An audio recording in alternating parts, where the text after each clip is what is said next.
শেষ বিকেলের পড়ন্ত বেলায় থানার সহকর্মীরা চিরদিনের জন্য বিদায় দিলেন তাদের প্রিয় সহকর্মী মনতোষ রায়কে।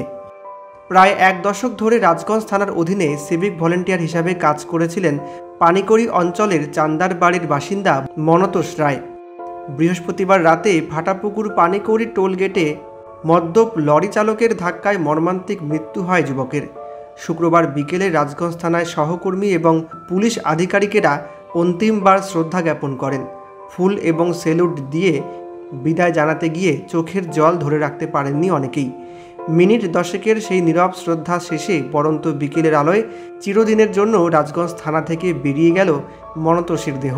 সহকর্মীর এমন অকাল প্রয়াণে থানা জুড়ে নেমেছে শোকের ছায়া। আমরা শান্তি কামনা করে 1 মিনিটের জন্য নীরবতা পালন করব।